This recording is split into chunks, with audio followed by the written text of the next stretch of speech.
Assalamualaikum warahmatullahi wabarakatuh. Selamat pagi teman-teman, yang pasti harus tetap semangat pagi. Semoga kita semua dalam kondisi sehat dan masih dalam kondisi yang selalu bahagia. Masih dalam pembahasan yang sama, hari ini kita masih membahas tentang marketing, namun ini pembahasan yang lebih spesifikasi lagi dan lebih menarik lagi. Hari ini kita bahas apa, Bu? Kalian tidak perlu tanya-tanya sih, sebenarnya di layar kan udah ada. Canda ya. Jadi hari ini kita akan membahas tentang strategi marketing. Kalau kemarin kita sudah bahas secara garis besar, hari ini kita akan bahas spesifikasi apa itu strategi marketing atau apa itu cara-cara kita bermarketing, Bu. Bahasa sederhananya, strategi marketing adalah cara atau proses apa yang kita akan lakukan nih dalam usaha kita.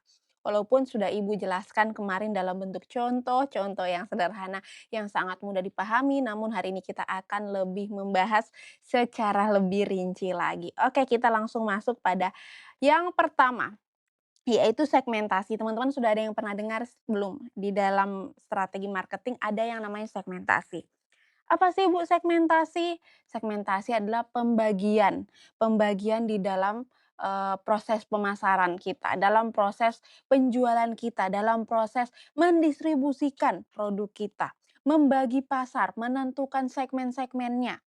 Ibu sudah bahas secara garis besar kemarin, segmentasinya apa saja.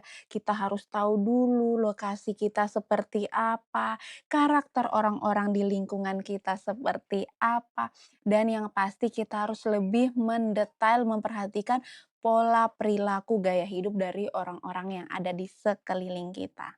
Oke, kita akan bahas lebih dalam. Yang pertama dalam segmentasi itu ada yang namanya segmentasi geografis, teman-teman. Ibu, segmentasi geografis itu apa sih? Coba teman-teman ada yang bisa jelasin nggak? Segmentasi geografis itu apa sih, Bu? Ayo, ada yang bisa jelasin nggak? Teman-teman coba jelasin di kolom komentar, segmentasi geografis itu apa? Ayo, langsung ditulis aja, langsung dituliskan di kolom komentar, segmentasi geografis itu seperti apa. Dari bahasanya aja segmentasi geografis, harusnya kita udah lebih tahu, oh iya geografis, geografis kita bahas tentang apa nih? Harusnya teman-teman udah tahu. Ayo, dituliskan di kolom komentar, segmentasi geografis. Apa? Ayo, segmentasi geografis itu apa aja? Ya. Segmentasi geografis itu membahas tentang wilayah, Bu, membahas tentang lokasi. Oke, benar, kita bahas tentang lokasi atau wilayah tertentu yang terdapat target pasar kita di situ, atau target konsumen yang akan kita tuju. Oh, di wilayah sana itu ada tuh target saya. Contoh, kita masih membahas hal-hal yang simpel. Kita masih melanjutkan pembahasan dari yang pembahasan sebelumnya. Kita masih pakai contoh nasi kuning supaya lebih mudah, teman-teman. Bu, kenapa sih pakai contoh nasi kuning? Yang lain kan bisa. Oke, teman-teman mau pakai contoh apa? Outlet pulsa atau mungkin kios sembako? Bisa, teman-teman mau pakai contoh apa saja boleh. Hari ini kita akan membahas tentang segmentasi, segmentasi geografis. Geografis kita berbicara tentang lokasi, tentang wilayah. Di era yang sekarang, di era digital, teman-teman, kita tidak perlu lagi misalkan, saya mau punya tempat usaha di lokasi A, saya mau punya tempat usaha di lokasi B. Karena apa? Sekarang kita sudah bisa menjangkau pelanggan dengan mendatangi pelanggan kita. Bukan lagi kita harus semata-mata menunggu, "Oh iya pelanggan kita nanti datang nih belanja di tempat kita." Jadi kita harus butuh lokasi yang strategis. Enggak, seperti yang Ibu jelaskan di pembahasan sebelumnya, teman-teman bisa memulai usaha dari mana saja. Bahkan untuk memulai membuka usaha jualan nasi kuning, teman-teman bisa memulai dari hanya kosan saja. Mungkin di depan kos, depan lorong kos, teman-teman sudah bisa buka tempat usaha atau lapak-lapak kecil untuk nasi kuning. Nah, kita lanjut membahas tentang geografis. Bu, apa pentingnya geografis untuk usaha kita? Penting banget, kita harus tahu segmen pasar kita, target kita sampai di mana, ya. Misalkan, oh iya saya menjual di blok A, contoh. Saya menjual di blok A di Perumnas 3. Berarti saya harus menjangkau konsumen saya sampai kemana nih? Apa hanya sebatas di Perumnas 3 saja yang bisa kami jangkau ataukah ada batasan tertentu? Oh bisa, kita bisa delivery sampai ke Perumnas 1 dengan minimal pembelian lebih daripada 3 bungkus, misalkan 4 atau 5 bungkus. Sekali lagi Ibu katakan, hitung baik-baik berapa nilai keuntungan yang bisa kalian dapatkan untuk satu kali jalan. Dan pertimbangkan untuk satu kali jalan usahakan jangan satu orang, tetapi berdasarkan rute. Misalkan nih teman-teman ngekos di Pernas 3, terus kalian jualan nasi kuning juga di Pernas 3. Jadi teman-teman bisa ngitung rutenya, oh ada pesanan nih dari Pernas 3, Pernas 2, Pernas 1 diurutkan pengantaran yang paling cepat. Oh iya, kita urut dari Pernas 3, Pernas 2 ke Pernas 1. Jadi satu kali jalan. Kita tidak perlu lagi, "Wah, satu kali, saya ke Pernas 2 dulu, kembali, baru ambil lagi yang ke Pernas 3, ambil lagi yang ke Pernas 1." Enggak, di rute satu kali perjalanan. Itu bisa menghemat, mobilitas perjalanan teman-teman. Itu pentingnya kita menentukan segmen pasar kita. Segmen geografis kita tentukan di mana batas wilayah jangkauan kita. Kalau kita ingin jangkauan yang lebih besar, berarti kita harus punya inovasi yang lebih luas. Inovasinya bagaimana, Bu? Kita kan tidak bisa, kita jualan di Pernas 3. Terus kita mau mengantar sampai ke AB misalkan, atau mengantar sampai ke Tanah Hitam, contoh. Itu terlalu jauh, Bu, kita habis di waktu dan tenaga. Jadi kita kembangkan lagi inovasinya. Bagaimana caranya, Bu? Sekarang kendaraan online itu sudah banyak. Ada Maxim, ada Grab, ada Gojek. Kita berkolaborasi lagi dengan mereka jika jangkauan segmen geografis kita itu sudah lebih luas. Caranya bekerja sama bagaimana? Inovasinya ada di teman-teman sendiri. Misalkan kita berkolaborasi, boleh saja teman-teman silahkan kami sudah hadir di Maxim, kami sudah hadir di aplikasi Grab. Silahkan teman-teman yang mau order, teman-teman bisa langsung mengakses kami di aplikasi-aplikasi tersebut. Sehingga ketika teman-teman memesan di aplikasi tersebut, nanti langsung bisa di-delivery oleh ojek atau kurir-kurir dari aplikasi tersebut. Itu pentingnya segmentasi geografis atau batasan wilayah yang kita bisa jangkau di dalam usaha kita. Kalau dulu segmen geografis itu terbatas di seputar di mana tempat usaha kita berdiri, di mana kita menentukan lokasi tempat kita usaha. Di era zaman dulu, orang banyak cenderung itu ingin mencari tempat-tempat yang strategis seperti di pinggir jalan raya, ya, di lokasi-lokasi yang ramai, di pasar-pasar pusat perbelanjaan. Tapi di era yang sekarang ini sudah lebih relevan ketika teman-teman memaksimalkan sistem penjualannya, sistem marketingnya itu menggunakan sosial media. Ketika teman-teman bekerja secara kolaborasi itu akan jauh lebih kuat karena yang mempromosikan mungkin satu orang, tetapi teman-teman bisa menandai kepada teman-teman yang lain, ya. Hal yang lebih luar biasa lagi yang kita sudah bahas sekilas kemarin yaitu promosi secara langsung dari pelanggan-pelanggan kita tanpa kita minta. Dan itu terjadi secara alami. Ketika mereka sudah mendapatkan kualitas dari makanan kita, mendapatkan good service dari kita, maka secara alami mereka akan mempromosikan kita atau merekomendasikan kita kepada teman-temannya, kepada keluarganya, tetangganya, lingkungan sekitar mereka tinggal. Sehingga cakupan geografis untuk usaha kita tidak hanya bisa misalkan contoh kita jualan di Pernas 3, "Oh saya hanya bisa jangkau sampai Pernas 1 Bu." Boleh, jika itu memang saat ini kapasitasnya hanya sampai di Pernas 1, oke, sambil pengembangan modal yang teman-teman punya. Tetapi ke depannya jangan menutup kemungkinan jika itu dia akan meluas, karena namanya usaha kita berharap dia akan tumbuh dan berkembang menjadi lebih maju. Maka teman-teman silahkan bisa berkolaborasi. Berkolaborasi dengan pihak-pihak terkait. Misalkan seperti yang Ibu katakan tadi ada Grab, ada Maxim, ada Gojek. Silahkan teman-teman berkolaborasi. Jika ingin mendapatkan untung yang lebih, teman-teman jangan hanya memasukkan jualan teman-teman di aplikasi mereka, tapi langsung datangi kantornya, bernegosiasi. Itu akan ada potongan-potongan harga atau subsidi-subsidi yang akan mereka berikan untuk teman-teman sebagai mitra dari perusahaan mereka. Sampai di sini seru pembahasannya tidak? Ini strategi strategi daging banget yang hanya bisa kalian dapatkan di momen tertentu, salah satunya yaitu di dalam ruang kelas ini. Sehingga ibu selalu sampaikan untuk setiap materi yang ada yang teman-teman dapatkan, simak, pahami baik-baik. Jika memang teman-teman merasa ragu, siapkan dulu alat tulisnya, ada pensil atau bolpen dan juga buku, siapkan semuanya dan catat. Ketika teman-teman mendengar, teman-teman mencerna, menyimpan dengan baik, ditambah lagi dengan mengulang, dengan menulis, teman-teman mendengar sambil menulis, maka itu akan lebih mudah terserap, akan lebih mudah diingat, dan akan lebih mudah untuk dilakukan setiap hari, dan menjadikan itu habit atau kebiasaan. Setelah kita membahas tentang segmentasi geografis, selanjutnya kita akan membahas tentang segmentasi demografis.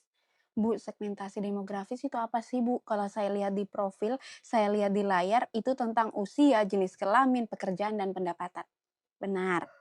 Ya, ya benar sekali. Jadi di dalam segmentasi demografis ini kita akan melihat batasan di mana target pasar kita itu apakah laki-laki ataukah perempuan, apakah hanya orang dewasa ataukah juga anak-anak. Di sini cakupannya akan menjadi semakin luas. Ketika kita mengambil contoh nasi kuning, masih dengan contoh nasi kuning. Ketika kita ambil contoh nasi kuning, maka segmentasi demografisnya akan sangat luas. Bisa dibeli oleh laki-laki, bisa dibeli oleh perempuan, bahkan anak-anak sekalipun bisa membeli nasi kuning ini. Namun, jika teman-teman membuka lapangan pekerjaan atau membuka sektor usaha di bidang yang berbeda, maka harus dilihat kembali dari segmentasi demografisnya. Kenapa bisa, Bu, harus kita perhatikan lagi? Iya, karena merupakan target. Target capaian, target jangkauan kita. Misalkan teman-teman, teman-teman menjual pakaian wanita. Apakah laki-laki akan menjadi target di dalamnya? Kalau misalkan laki-laki juga menjadi target di dalam penjualan pakaian wanita teman-teman, maka berapa persen target yang ditujukan kepada kaum laki-laki? Karena cenderung ketika kita berbisnis, contoh berbisnis fashion wanita, otomatis target sasaran kita atau target segmentasi demografis kita adalah para perempuan. Namun tidak menutup kemungkinan untuk mereka para laki-laki juga akan datang untuk membeli dan bisa menjadi target segmen kita. Kenapa bisa, Bu? Memangnya laki-laki membeli pakaian wanita? Bisa saja. Era sekarang sudah banyak laki-laki yang mungkin akan memberikan gift kepada pasangannya. Mereka membelikan dalam bentuk fashion wanita, dalam bentuk baju, hijab, ataupun aksesoris wanita yang lainnya. Sampai di sini teman-teman paham apa perbedaan dari segmentasi geografis dan segmentasi demografis. Kalau geografis kita berbicara tentang batasan atau segmentasi atau, pembagian pasar di lokasi atau wilayah. Sedangkan kalau untuk segmentasi demografis kita berbicara tentang pembagian pasar di kalangan tertentu, mulai dari kalangan usia, jenis kelamin, jenis pekerjaan, ataupun bahkan sampai, jenis pendapatan. Kembali lagi tergantung pada jenis usaha apa yang teman-teman lakukan. Oke, selanjutnya kita akan membahas ke segmentasi psikografis. Segmentasi psikografis itu apa sih, Bu? Segmentasi psikografis itu lebih kepada gaya hidup kelompok-kelompok tertentu yang akan menjadi target kita atau batas dari, pasar kita. Misalkan ada orang dengan gaya-gaya hidup tertentu yang misalkan suka dengan olahraga tertentu, atau hobi tertentu, atau gaming-gaming tertentu. Namun ibu sarankan untuk ketika teman-teman ingin melakukan satu usaha atau membuka satu usaha, lebih baik melihat peluang usaha yang bisa menjangkau semua elemen, semua lingkungan. Jangan hanya kelompok-kelompok tertentu. Boleh-boleh saja ketika kita sudah menjalankan satu usaha, misalkan contoh teman-teman mungkin berpikir, "Ibu, saya punya hobi olahraga di bidang tertentu dan saya ingin membuka satu usaha yang memang sesuai dengan, bidang olahraga yang saya sukai. Kenapa? Alasannya apa teman-teman ingin membuka, lapangan usaha sesuai dengan yang teman-teman sukai misalkan. "Iya Bu, karena saya sudah punya kelompok-kelompok tertentu yang memang menyukai hal yang sama dengan saya. Jadi ketika saya membuka usaha ini, saya yakin mereka akan lebih mudah mendapatkan produk-produk yang kami butuhkan, yang bisa mensupport kegiatan-kegiatan olahraga yang kami pilih atau yang kami sukai. Boleh-boleh saja jika memang teman-teman merasa, itu akan lebih mudah teman-teman lakukan, akan lebih mudah untuk teman-teman melakukan strategi marketing di dalamnya, silahkan, tidak ada masalah. Itu kembali lagi kepada teman-teman, kemampuan teman-teman dalam mengelola, usaha tersebut atau dalam, menjalankan strategi-strategi marketing untuk usaha teman-teman. Oke, kita lanjut pada yang kedua, yaitu strategi marketing yang kedua, yaitu targeting. Target kita siapa sih? Target itu merupakan evaluasi dari penentuan segmen tadi. Ketika kita udah menentukan segmen kita di depan, maka selanjutnya kita menentukan target kita ini siapa, ya. Target konsumen kita siapa, target value kita siapa, target volumenya ini berapa banyak, besarannya itu berapa banyak. Misalkan kita mempunyai parameter nih sesuai dengan, segmentasi yang kita sudah tentukan. Target konsumen kita ini ya, siapa siapa yang akan pakai produk yang kita jual, siapa yang akan membeli produk yang kita jual. Misalkan ketika kita menjual produk olahraga, maka siapa yang akan mencari produk olahraga ini. Itu pentingnya mengsurvei di awal. Sangat penting sekali melakukan survei di awal supaya kita tahu target kita nantinya siapa. Konsumen kita, calon konsumen kita ini siapa, latar belakangnya apa.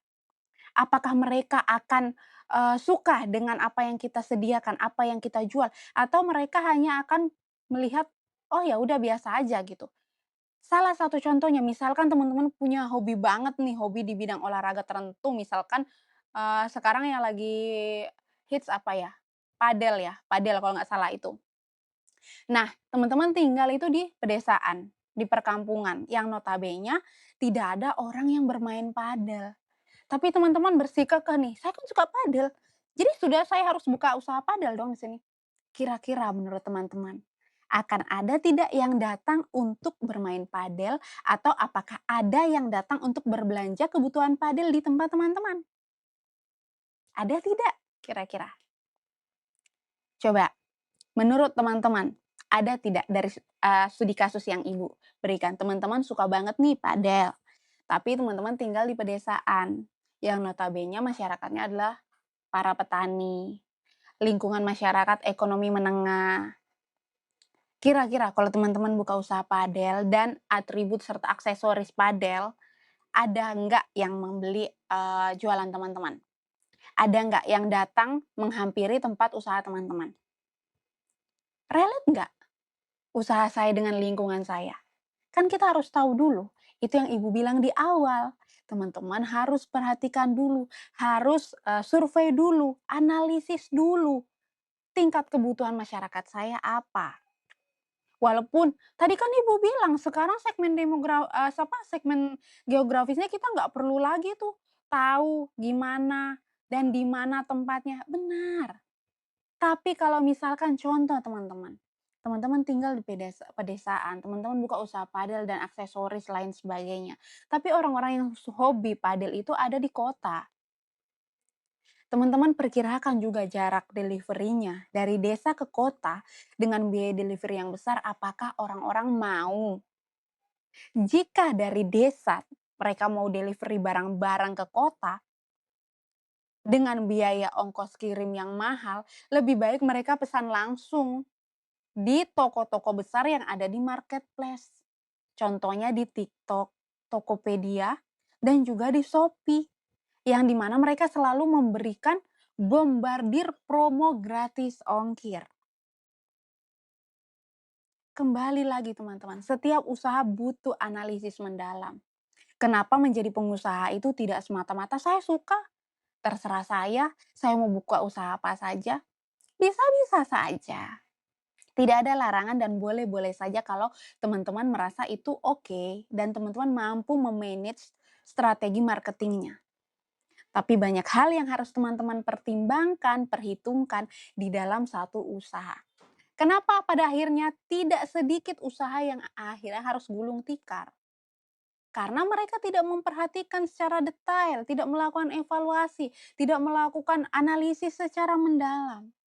Sehingga tidak sedikit yang akhirnya tutup tempat usahanya, tutup juga usahanya. Kita bisa menentukan segmentasi geografis, demografis, tapi dalam cakupan yang masuk di akal. Jangan kita seolah, "Ibu sekarang kan sudah relate, kita udah bisa buka usaha apa aja, akses kemana aja." Benar, tapi pertimbangkan lagi tingkat pendapatan masyarakat tempat teman-teman membuka usaha. Sampai di sini bisa diterima? Teman-teman sampai sini bisa terima? Kalau teman-teman bisa terima, coba tulis di kolom komentar, "Bisa bisa bisa bisa." Ayo, kalau teman-teman bisa menerima apa yang Ibu sampaikan, coba tulis di kolom komentar, "Bisa bisa bisa bisa." Oke, kalau sudah, kita lanjut lagi. Target yang selanjutnya yaitu target value. Apa manfaat dari produk yang teman-teman umumkan di publik? Atau apa manfaat dari produk yang teman-teman sediakan? Misalkan jualan nasi kuning, manfaatnya apa sih untuk masyarakat? Untuk membantu masyarakat, Bu, untuk mereka yang kesulitan menyediakan sarapan di pagi hari dan harus berangkat ke kantor lebih pagi. Oke, good. Atau mungkin teman-teman ingin membuka usaha sembako, kios sembako. Manfaatnya apa nih? Value-nya apa teman-teman buka usaha itu? Iya Bu, karena berdasarkan hasil survei yang saya lakukan dan analisis lebih mendalam, di tempat saya itu masih minim Bu, orang jualan sembako. Kebutuhannya itu tinggi, tapi karena kompetitornya masih sangat kecil, akhirnya pelaku usaha yang ada tuh memberikan patokan harga yang sangat tinggi. Jadi saya hadir untuk memberikan solusi.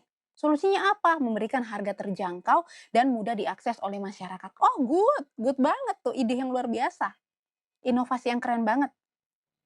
Jadi ada value di dalam. Kita tahu manfaat dari produk kita, manfaat dari usaha kita untuk lingkungan itu apa, untuk masyarakat itu apa. Kita harus tahu dulu, kita nggak bisa serta-merta, "Saya egois, saya hanya mau usaha yang saya suka." Silahkan, kalau modal kamu cukup dan strategi kamu oke gitu. Nggak ada masalah. Tapi kita ini membahas untuk para pelaku usaha yang baru akan memulai, baru mau start nih. Modalnya terbatas, kemampuannya belum ada, pengalaman belum ada, benar-benar baru mau meraba nih. Benar-benar baru mau mencoba. Tetapi bukan dalam arti saya mencoba tapi langsung gagal, jangan dong. Gagalnya kenapa? Kecenderungan banyak kegagalan itu karena kita egois. Egoisnya kita hanya mau melakukan apa yang kita mau, tapi bukan berdasarkan apa yang orang butuh. Sedangkan namanya sektor usaha, kita harus lihat apa yang menjadi kebutuhan orang lain, apa yang menjadi kebutuhan yang harus kita sediakan, apa yang menjadi peluang untuk kita. Peluang itu kita lihat dari mana? Dari apa yang dibutuhkan, apa yang diminta oleh lingkungan. Itu yang kita sediakan. Kalau kita ingin melakukan suatu usaha, pengembangan suatu usaha, atau kita sudah ada di tahap yang saya ingin ekspansi yang lebih luas, percayalah teman-teman, berdasarkan pengalaman yang saya lakukan, ekspansi itu dia akan terjadi dengan sendirinya, seiring dengan perjalanan usaha teman-teman. Berjalan dulu, tingkatkan kualitas, mulai dari produk yang teman-teman sediakan, good service yang teman-teman hadirkan. Selebihnya, semua akan datang dengan sendirinya untuk menyesuaikan apa yang teman-teman butuhkan. Saya juga berawal dari kios sembako biasa, menjual segala kebutuhan sembako biasa yang akhirnya ke depannya karena progres tempat usaha saya bagus, walaupun saya di dalam ya, saya tidak di tempat usaha yang saya punya, itu tidak di pinggir jalan raya besar, tidak di pusat kota juga, ada di tengah-tengah kampung yang notabene juga tidak di pinggir jalan raya, tapi di dalam jalur, di dalam gang gitu. Tapi hingga saat ini, saya bersyukur karena, di tempat usaha yang saya mulai ini sampai saat ini sudah bekerja sama dengan beberapa BUMN atau saya sudah melakukan mitra kerja, sudah menjadi mitra kerja dari beberapa BUMN yang ada. Pertumbuhan sektor usaha itu akan terjadi seiring peningkatan kualitas dari tempat usaha itu sendiri. Pikirkan ekspansinya itu dalam kondisi yang ada dulu, yang saat ini. Misalkan kita jual nasi kuning, kita sudah mau berekspansi untuk membuka restoran, boleh. Boleh teman-teman. Itu tidak pernah salah, boleh sekali. Setiap afirmasi yang positif akan menjadikan kebiasaan di dalam diri kita juga positif. Mendorong semuanya ke arah yang positif. Tidak ada yang mustahil. Because in the world nothing is impossible. Tidak ada yang mustahil di dunia ini. Kalau teman-teman mau bersungguh-sungguh, mau berusaha dengan semaksimal mungkin, terus berinovasi, terus mencari motivasi-motivasi baru, mencari referensi. Hari ini saya lakukan apa, besok saya harus lakukan apa supaya pelanggan saya bertahan dan mendatangkan pelanggan baru. Teman-teman harus terus berinovasi setiap hari. Menjadi seorang pengusaha, menjadi seorang entrepreneur, menjadi seorang yang melakukan kegiatan kewirausahaan, itu tidak bisa hanya berpasrah diri. No, kita harus terus berinovasi, terus mencari referensi terbaik, memotivasi diri untuk setiap hari harus tetap semangat, tidak boleh ada kendornya, tidak boleh ada malas-malasnya. Ketika orang lain yang tidak berusaha mungkin tidur lebih cepat, bangun lebih lambat. Tapi untuk teman-teman yang berusaha, teman-teman harus tidur lebih bukan lebih lama, tidur lebih lambat. Jadi waktu tidurnya itu menjadi lebih sedikit dan waktu bangunnya harus lebih cepat. Kalau untuk teman-teman yang melakukan usaha di awal atau menjadi pemula. Semua by proses. Ketika teman-teman sudah melewati prosesnya satu demi satu, anak tangganya sudah dilalui satu persatu, ada tahapan di mana teman-teman nanti akan ada di posisi yang tinggal mengontrol aja. Nggak usah khawatir untuk sampai di sana. Karena setiap anak tangganya ketika teman-teman masih menaiki anak tangga tersebut, teman-teman akan bisa sampai di puncak. Sama seperti orang lain. Namun ketika teman-teman melakukan satu usaha, namun teman-teman hanya di situ-situ aja, tidak ingin melakukan ekspansi, tidak ingin melakukan inovasi-inovasi yang baru, ya udah, teman-teman akan stuck di situ-situ aja. Bisa ya? Semakin seru nih pembahasannya. Kita semakin mendalam pembahasannya lebih ke dalam lagi akan semakin seru. Kita akan melakukan praktik belajar, di mana teman-teman akan terjun langsung dan langsung merasakan seperti apa sih menjadi seorang wirausaha itu. Ada yang mau nggak? Kalau mau tulis dulu di kolom komentar. Mau, mau, mau, mau, mau, mau, mau, mau. Yang mau tulis dulu di kolom komentar. Mau, mau, mau, mau, mau, mau. Oke? Kita lanjut pada target yang selanjutnya, yaitu targeting volume. Targeting volume itu apa sih? Berapa besar potensi penjualan yang kita bisa dapat? Kita harus target nih. Ibu sudah bahas di pembahasan di video sebelumnya.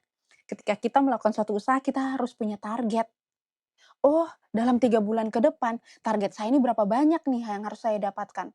Artinya kalau saya punya target berapa yang saya harus dapatkan, saya juga harus punya target berapa jumlah produk yang harus saya keluarkan, yang bisa saya jual, yang bisa saya distribusikan, yang bisa sampai ke tangan konsumen dengan sangat baik. Tanpa ada komplain, tanpa ada produk yang rusak, harus ada targetnya. Ketika kita punya target berapa besaran jumlah yang harus kita terima, maka kita juga harus punya target berapa besaran yang harus keluar. Itu harus seimbang antara apa yang kita dapat dengan apa yang keluar.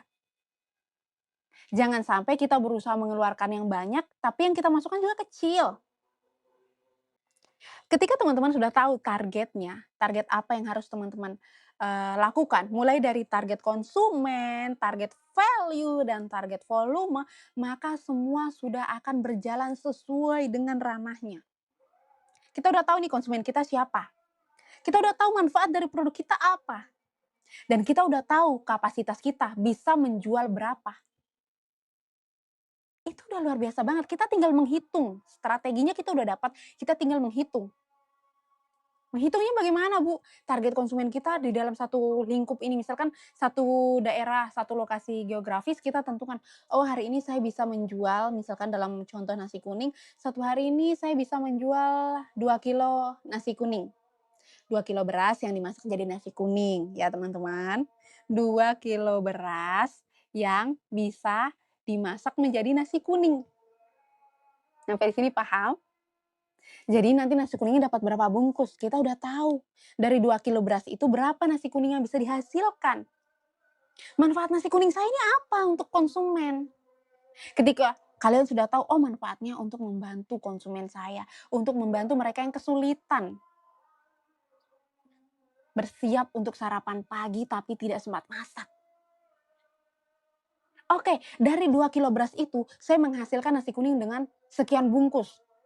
Berarti saya punya potensi mampu menjual sekian bungkus dalam satu hari. Bahkan mungkin tidak satu hari, hanya dalam waktu beberapa jam saja. Oke? Bisa dipahami. Kalau sudah dipahami, kita lanjut deh. Kita lanjut di bagian selanjutnya. Masih bagian targeting, tapi ini bagian selanjutnya. Yaitu bagian distribusi dan komunikasi. Ini udah kita bahas kemarin secara garis besar bagaimana kita melayani, bagaimana kita mendistribusikan barang kita, tapi hari ini kita akan bahas lebih detail lagi, ya.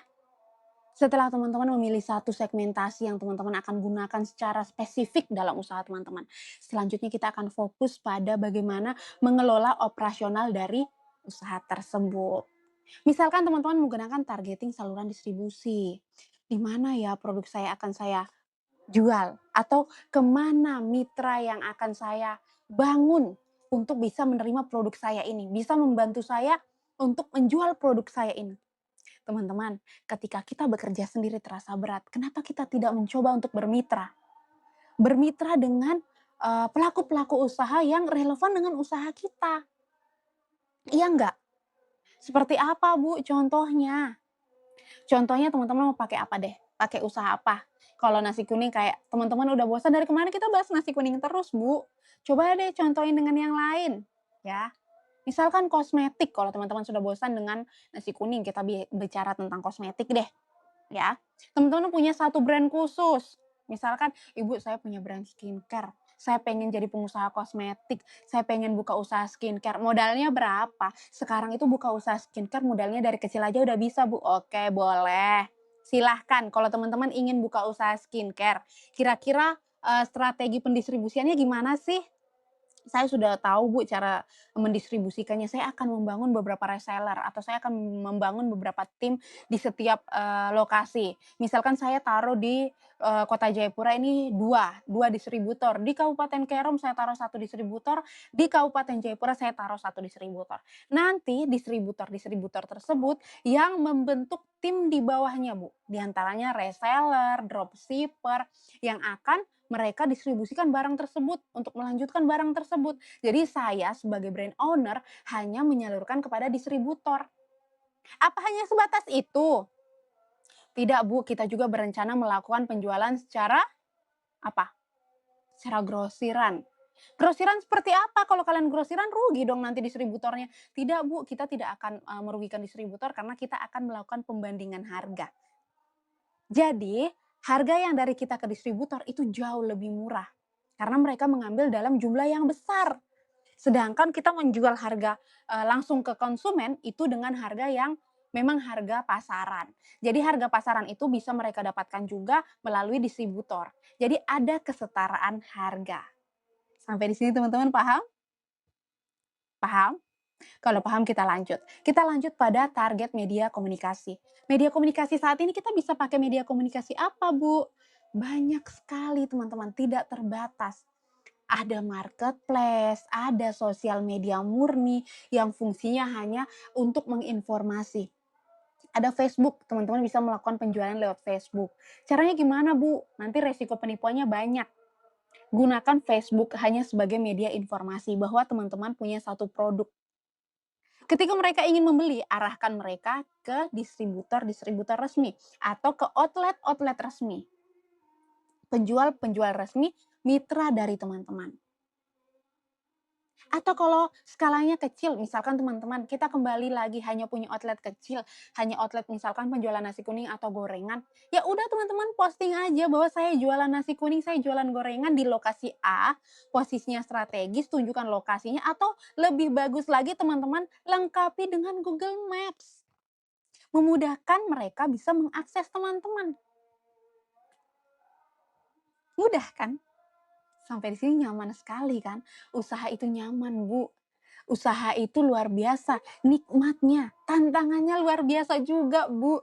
Tiap hari kita harus muter otak nih, gimana caranya supaya orang tetap senang sama kita. Iya, intinya kan kita konsisten. Dari pembahasan di awal sampai sekarang, jangan pernah berubah di tengah jalan. Dan yang paling penting tetap berusaha menjaga mood, karena mood itu penting sekali untuk dijaga. Bisa jadi kita hari ini terlalu menggebu-gebu, terlalu bersemangat karena kita baru memulai usaha kita. Ketika 2-3 hari, sampai 7 hari, sampai 1 bulan, kok tidak ada peningkatan. Udah deh, Bu, saya mundur aja, saya sudah kendor, saya sudah capek, nggak sesuai target yang saya capai, Bu. Terus mau menyerah? Apakah hanya sampai di situ saja? Tidak ada inovasi-inovasi baru yang berfungsi untuk mengangkat kembali, jika inovasi yang satu tidak Mungkin tidak relevan, tidak relate, Bu. Saya punya usaha A, tapi saya menggunakan inovasi yang seperti ini. Ternyata di usaha saya nggak relate. Oke, kalau nggak relate nggak apa-apa juga. Kalau nggak sesuai nggak apa-apa, teman-teman. Oke, mohon maaf Ibu pending tadi sebentar karena sedang ajan dan kita lanjutkan lagi. Oke, kita masih bicara tentang target media komunikasi. Media komunikasi yang paling efektif saat ini apa sih, Bu? Media sosial, marketplace. Selain itu apa, Bu? Kita masih punya banyak media. Contohnya, masih relate banget dengan surat kabar, radio. Teman-teman bisa menginformasikan tempat usaha teman-teman melalui radio. Namun jika teman-teman baru mulai itu saya rasa tidak perlu. Kecuali sudah dalam tahap ekspansi, perluasan, atau mungkin sudah membuka cabang, boleh. Ya, tapi kalau baru bermula tidak apa-apa. Teman-teman menggunakan sosial media saja. Maksimalkan penggunaan sosial media yang teman-teman punya. Sekarang sosial media itu algoritmanya sangat mudah. Algoritmanya bagaimana orang membutuhkan, mencari apa yang mereka butuhkan. Jadi posting aja, posting apa yang menjadi, usaha teman-teman. Ketika orang membutuhkan, mereka akan mencari. Namun jika postingan teman-teman itu bagus, dengan editing yang baik, dengan hasil yang maksimal, kejernihannya bagus, maka video teman-teman akan direkomendasikan kepada orang-orang di sekitar teman-teman yang sekiranya membutuhkan atau yang sering mencari dalam, kolom pencarian usaha-usaha seperti yang teman-teman lakukan. Oke, sampai di sini karena ini sudah masuk, waktu duhur, kita lanjut satu slide lagi sebelum kita istirahat karena ini sudah masuk waktu duhur, teman-teman juga mau melaksanakan sholat. Kita masuk yang keempat itu ada strategi marketing yang namanya positioning. Bu, apa sih bedanya, personal branding dengan positioning? Oke, Ibu kasih contoh langsung supaya teman-teman bisa langsung nerima. Kalau personal branding itu adalah citra diri, siapa kamu di pikiran orang lain. Sedangkan positioning adalah, lebih spesifikasi, lebih mendalam tentang apa yang kamu sediakan. Contohnya kayak Ibu adalah seorang dosen. Personal branding saya di ingatan kalian, "Oh, Bu Mulyati adalah seorang dosen." Benar.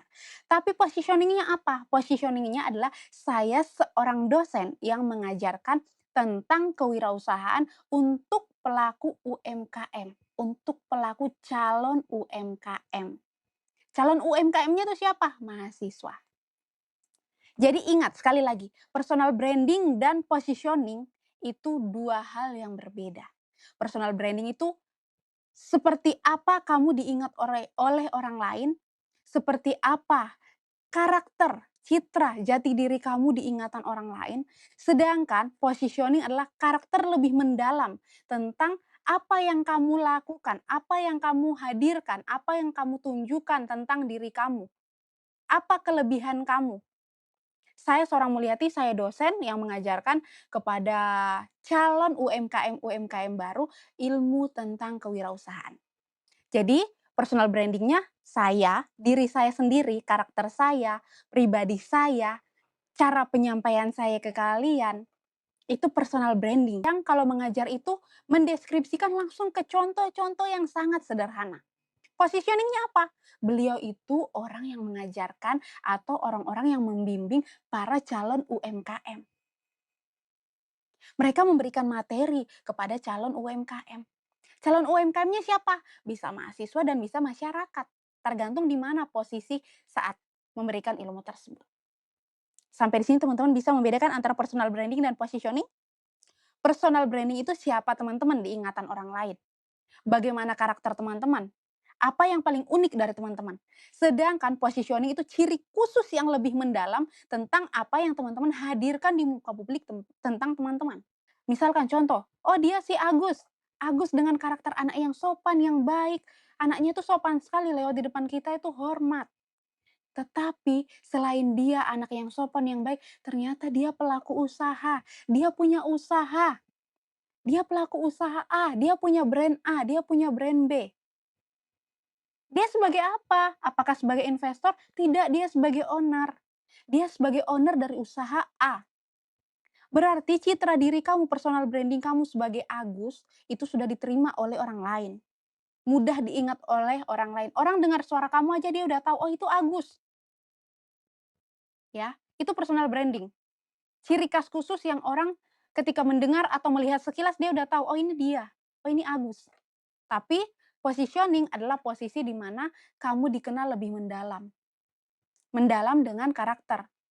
Misalkan contoh sederhana yang lebih sederhana lagi deh, contoh contoh, si Agus ini food vlogger, maka personal branding yang dikenal orang adalah Agus adalah food vlogger. Food vlogger apa? Agus ini seorang food vlogger yang memperkenalkan tentang berbagai aneka makanan jenis mie. Mie misalkan mie instan, mie bakso, mie pangsit. Jadi Agus ini personal branding-nya dikenal sebagai food vlogger. Agus si food vlogger yang memperkenalkan berbagai jenis makanan mie itu adalah positioning-nya.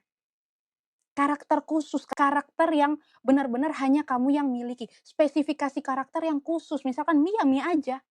Kalau bakso ya bakso aja. Dia memang food vlogger secara garis besar, dia, food vlogger yang membahas tentang mie. Kita masuk pada yang terakhir ya. Jadi strategi marketing adalah kompas atau arah tujuan bagi teman-teman jika teman-teman akan memasuki dunia wirausaha agar tidak tersesat dalam pasar yang luas. Jadi kita punya batasan, kita punya aturan, kita punya strategi cara melakukan, kita punya strategi cara bermain. Segmentasi memetakan peluang, target memilih sasaran, dan positioning memenangkan hati pelanggan. Jadi bagaimana kamu bisa diterima? Positioning itu bagaimana orang mengingat kamu dengan mudah.